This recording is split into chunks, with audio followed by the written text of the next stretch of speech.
Hi again, everybody. This is a PowerPoint number 4 in the ESL Methods class, and our focus today is lesson planning and a little bit more about being a reflective practitioner. So we'll just jump right in. The two main topics we'll cover is lesson planning, especially some lesson plan templates that I want you to consider, and then being a reflective practitioner. I have some focus questions for you to think about and respond to before you begin this video and this module. And I liked these cartoons that talk about, the difficulty of lesson planning and how it is a staple of being a teacher. So the first thing I want to just take a moment to say is that research clearly indicates that student learning is directly correlated with teacher planning. If you've ever been in a classroom where it's clear that the teacher has not prepared or planned, you understand this, right? So when your plan is ready, when you already have it all set up, you have your copies made for activities, you know your learning objectives, etc., you can really focus on implementation. So in the moment, you can focus on your learners and you can understand what are they getting? What are they not getting? How do I adjust? But if you're not planned, if you're not prepared, you're making the planning decisions while you're in front of the students. And that really requires most of your brain capacity. And therefore, you're not as able to look at the implementation and how students are doing. I think it's amazing to remember that teachers make over 200 decisions a minute. We're looking at things like, are students engaged? Are they listening? Are they working well with other students? What questions do they have? Because believe me, they'll always have questions that you hadn't even thought of. And then you're trying to think about how to best respond to those questions. How are they producing language? Are there errors that you're hearing? Are you noticing gaps in their language that we need to address, maybe in the subsequent lesson that you want to remember? So there's just so many decisions. And then not to mention classroom management, right? It goes without saying that if your students are not able to hear you, for example, or hear each other in the classroom, there's not going to be a lot of learning or acquiring of language going on. So you're also making decisions about classroom management. Do I need to move a student? Do I need to um, maybe quiet down a very talkative student, but draw out a very quiet student? So there's just a lot of decisions going on simultaneously. So what happens when teachers do plan, when they have time to do that ahead of time? So they're making decisions about everything, right? Content, materials, sequence of activities, very important. How much time will this activity take me? And of course, taking all of this and getting it to fit into the course objectives and the sequence of activities. Planning really builds confidence among teachers. It helps you feel more comfortable in front of the class, but it also makes the students feel more comfortable and more confident. You can say to your students to trust the process, that you're a trained professional and that you understand language acquisition and you're putting in place activities and sequences of activities that will ultimately help them to be successful in their goals of learning a language. So there's just so many factors to consider, and this is why you really need advanced time to plan. So just some of the factors that you're considering when you're making your individual lesson plan is always beginning with the student, right? We always say in TESOL, and really in teaching any subject, knowing your student is number one, right? So we need to know the level of our students in terms of their grade level, their age, their proficiency in English, how much concentration time do they have? Maybe they have some special learning needs where their concentration time might be even shorter than normal. What kind of motivations do they have? Are they intrinsic or extrinsic? Are they feeling positive about their home language or not their home language? The classroom management of a particular group, because we know each cohort can be different.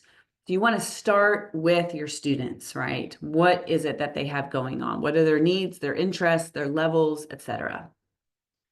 And then context. You do have to consider what other things are going on in our school, in our communities, in their families, perhaps the administration at your school or the directors of your program. How are those factors going to shape what's going on in your classroom? And then you look at your learning objectives for the course. Where have we gone? Where have we come from? And where are we going? What are the goals for learning for this particular course, for this particular group of students? And making sure you're addressing those in the lesson plan. And then placement in the unit. What came before? Was it a successful lesson before, or do we need to kind of go backwards and review some things?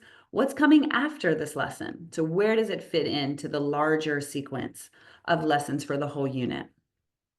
And then what materials do you have available to you? Some of you might be planning on going abroad, and oftentimes I hear from my former students that there isn't always access to reliable internet. There's often no video monitors to project videos in class, and even photocopies can sometimes be difficult to obtain. So keeping that in mind, that you might be limited in your materials, is something that you really have to consider. Okay, there's two main lesson plan templates that I want to introduce to you. You're going to be using the first one. So let's look at this one in depth. This one is called the Hunter model. It's also going to be the template that you're going to use for your micro teaching lesson plan. And in it, you'll see that it begins here with the student, right? Who are the students? What's their level of English proficiency? What's their age? How much time do we have set aside for this lesson? And then moving into the learning objectives, or what we call the essential question for the class. I've always preferred to form it as a question, but you can certainly begin with something like, at the end of this lesson, students will be able to. And so here's where you're going to provide the goal, the learning objective for the class. So it might be something like, can you form 2 sentences using past tense irregular verbs to describe a trip in the past? That could be an essential question. Or at the end of this lesson, students will be able to use at least 2 verbs in the past tense that are irregular to describe events or trips from the past. Okay. I have here on the left-hand side links to the Bloom's taxonomy, which is also this image here. Because as we're considering as we're considering learning objectives, we want to think about moving our students from lower order thinking skills, or lots, to higher order teaching skills, or HOTS. So from lots to HOTS. So lower order thinking skills would be things like remembering, recognizing and recalling facts, understanding what the facts mean, and even applying, although this is kind of the transition, applying the facts, rules, concepts, and ideas. Higher order thinking skills is where we're going to be asking our students to analyze things, break down information into component parts, evaluate, make decisions about whether or not ideas are true for them, right? Or creating, combining and using language to create something new. So these are something for you to keep in mind, that you could use Bloom's levels to create your learning objectives. And this is a nice chart because it provides keywords of those learning objectives that you would use from the lower end to the higher end of Bloom's taxonomy. Likewise, there's a second one here for you. It's Bloom's taxonomy as well, just another resource for you. And it's has the verbs that could be used. That's just a different format for you to take a look at. Okay, so the beginning of a sentence or the beginning of a lesson, you should always have your essential question or your learning objective visible for students, and you should also say it verbally. Remember that our learners are both visual and auditory, so we do want them to see it, say it, hear it. Oftentimes, I would have the essential question on the board. I would read it aloud. Today's goal by the end of today's class, when you leave here today, you should be able to do X, Y, and Z. And then we come back to it, as you'll see at the end of the class. Some teachers will also have students share with a partner to review what is it that your teacher wants you to be able to do before you leave class today. Okay, the next step of this lesson plan is to attract students' attention, and we call it a hook. I want you to think about this fish. So hooking the learners in some way to be interested in your lesson plan. Oftentimes it's possible to draw on culture here. So maybe you could use a poem, a song, a video, some kind of realia or objects that not only touch on the authentic culture of this English learning community, but also help the learner become interested in the topic of that day's class. Then we have teacher input. So this is going to be a short section of teacher input where they're presenting new information. It could be grammar, it could be vocabulary, it could be reading a story or introducing a story, it could be introducing a listening activity. And always we want to incorporate visuals with our teacher input. So again, that we're drawing on those multiple modalities of our learners. I add here that you might want to consider students' multiple intelligences so that as you are tapping into students' knowledge that you're thinking about, okay, how can I attract those learners who are verbal linguistic, right? That's pretty easy because that's any oral or written language. So that's really easy for language teachers. We do that all the time. But could you also think about maybe incorporating visual spatial intelligence? Maybe students are using maps or other graphical information, or musical intelligence that helps where students are listening to songs or rhythms or chants. Bodily kinesthetic intelligence, where students are incorporating movement into their learning. Or, of course, we have intrapersonal, where we're having students work with other people, or interpersonal, where they're reflecting on their own learning. So oftentimes it's more the metacognitive type of learning and intelligence. Then we have some kind of activity. In particular, we know that we're focusing on communicative language activities. The goal of this activity is for students to use the material presented and in a way that allows them to express personal preferences, likes, desires, and their own experiences.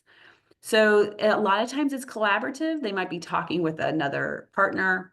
They might be writing something, drawing something, acting something out. You want to utilize the strategies that will be presented in our courses. And then closure. Did the students meet the learning objective? You want to go back to that essential question. The students will be able to statements that you presented at the beginning of the lesson and check in. Did they meet the objective? Are they able to do those things? And remember, you don't want to keep these vague, like, I can define the preterite, because that's really hard to do. Can we demonstrate that they know what the preterite or the past tense is and how they might form it and use it in their own speaking, writing, etc.? Okay. Some of the formative assessments that I'll encourage you to use are things like ticket out the door, a 3-2-1 form, rose and thorn, a 3-time summary, Venn diagram, etc. And we will talk more about that in our assessment segment. Okay, so that's the general lesson plan template that incorporates learning objectives, something to attract and build on students' background knowledge, short teacher input, and then communicative language activities that really builds on collaboration among peers. And then there's that formative assessment or closure in some way to make sure that the learning objectives were met. The second template is from ACTFL, and this one is a little bit more in depth. It has more information for you in terms of things like interpersonal, interpretive, or presentational communication with the learning objectives. It also brings in the 4 C's, which you can look up if you're interested in knowing more about that. And then it's similar in that the sequence is gaining attention or activating prior knowledge. Teacher provides input, like we saw in the previous one. Then there's elicit performance, so students are doing something with the information. You provide input, and then the students practice, and then there's formative assessment. And so it's kind of a cycle depending upon how much time, how many sequences of 20-minute blocks of time you have in class. However, I do want you to use the Hunter lesson plan. but I wanted to introduce you to the actual lesson plan just for you to see a variety of templates. Okay, so just as I mentioned with the actual lesson plan, there is often these 20-minute cycles. So depending upon how much time you have in your class with your learners, you might repeat this cycle of providing input, eliciting performance, where students are given opportunities to practice using the input, and then providing feedback, right? And that feedback can be individual feedback or group feedback for the whole class. And then you would repeat that. You would again provide a small chunk of input, elicit performance, and provide feedback. Also, keep in mind that students' attention span is typically only 1 minute per age of students. So if you're working with 12-year-old kids, their attention span, you're going to have them for 12 minutes at the max. Oftentimes less than that, depending upon learning differences and styles.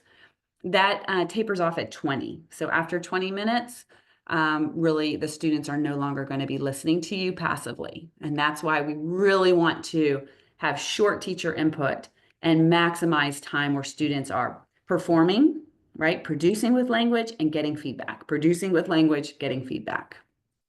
Okay. There are ways that you want to enhance retention. So let's say you have teacher input, student performance, right? They practice with the language that you've presented, whether it's vocabulary or grammar.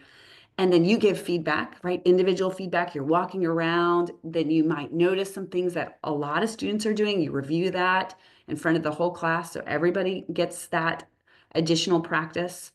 But then you might think about, okay, how do I enhance retention? And so this is where in the lesson plan, you might say to your students, okay, stop what you're doing, turn to a partner and tell them where, summarize, what are we doing? What's our objective? What have we done so far? What questions do you have? It's like a quick check-in. This is especially successful when you have students reading something, especially if you're like asking them to read something on their own. So then they might turn to a partner and review what they have read. Or in that teacher input section, if you're giving some input, let's say some grammar conjugations or some vocabulary, and students are taking notes, you say, okay, stop, turn to your partner and review with them your notes. See if they have something that you missed. This is a wonderful technique to make sure that all students are with you. Some other ways to enhance retention, though, just to think about having students create posters or something for the room.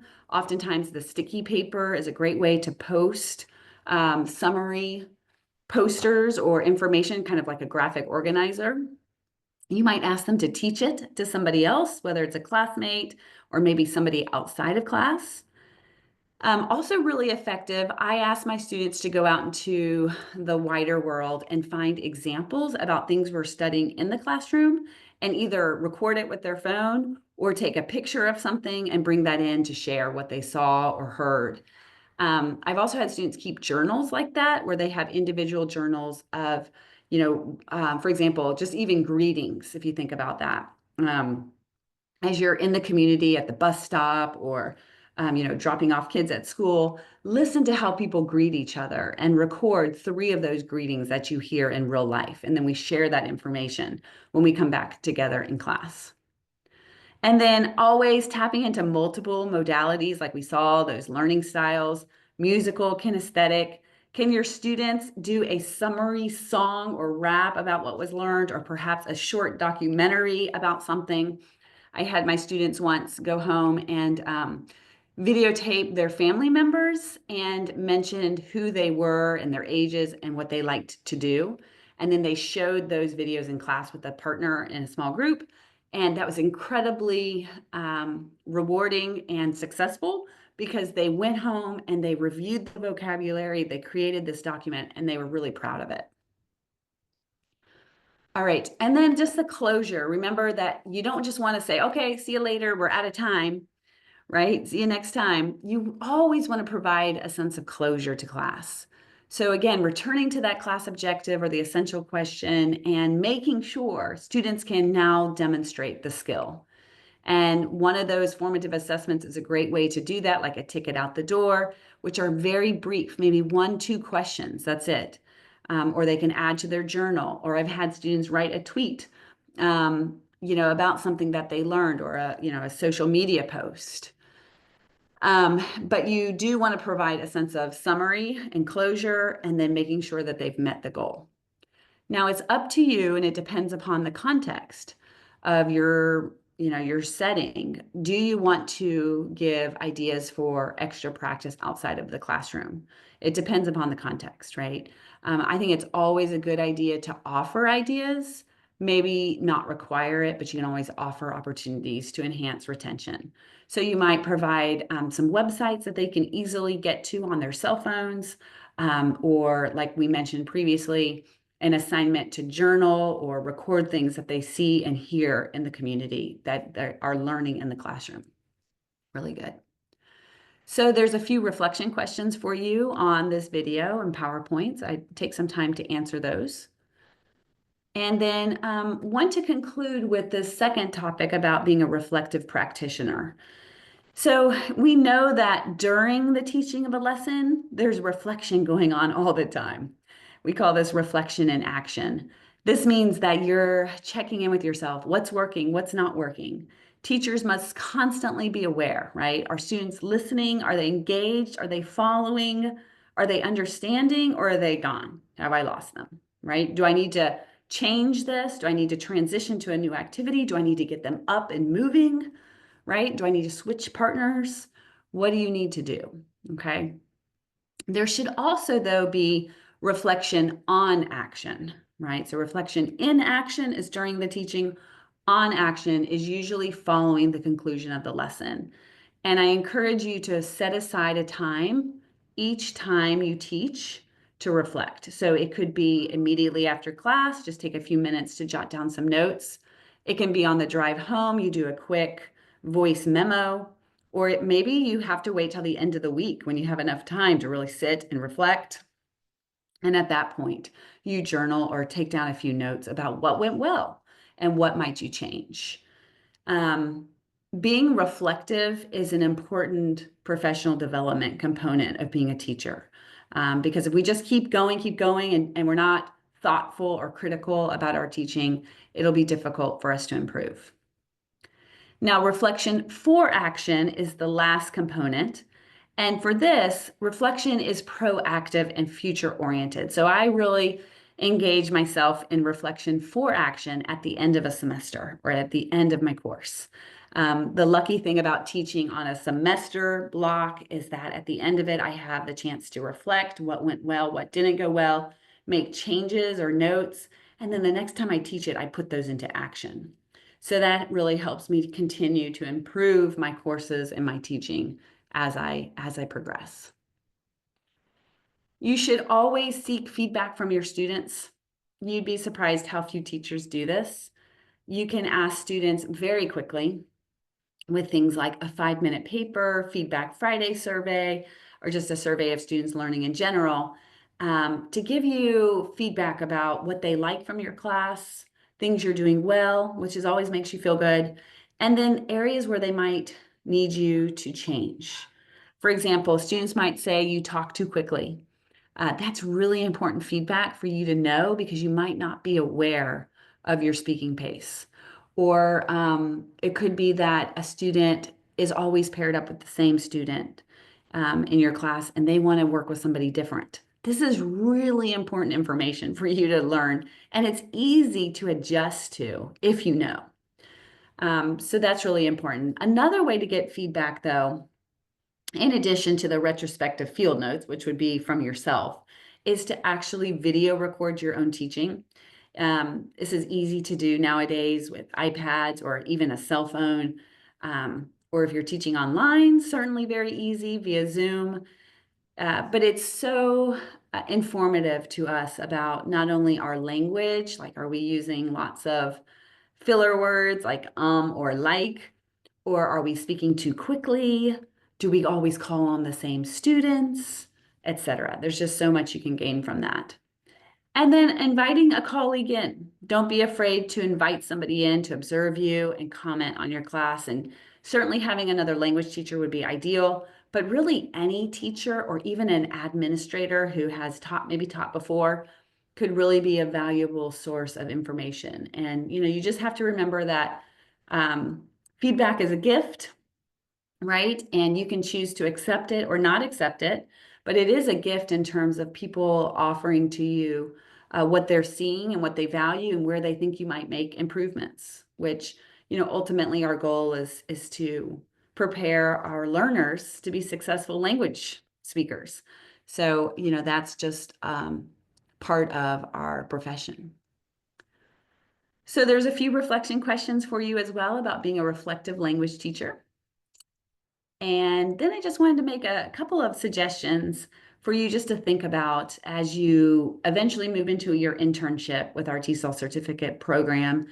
Yeah, you could ask these instructors about their own lesson planning procedures. What do they do? Oftentimes you'll be working with teachers who have been teaching for a long time. So are their lesson plans different than the lesson plans you might begin creating, right, as a new teacher? So that's always really interesting to see. And then also just maybe seeing a lesson plan and then seeing how it really comes to life. Do they make changes? Do they abandon it altogether? Um, does it take longer than they had thought or shorter than they had thought as well? So both of those are very informative to you. All right, so we will close there on this module about lesson planning and being a reflective practitioner. Thank you for your attention and for being here and being thoughtful about this material as you reflect and complete the activities for our module. And I'll look forward to seeing you next time. Thanks, everybody.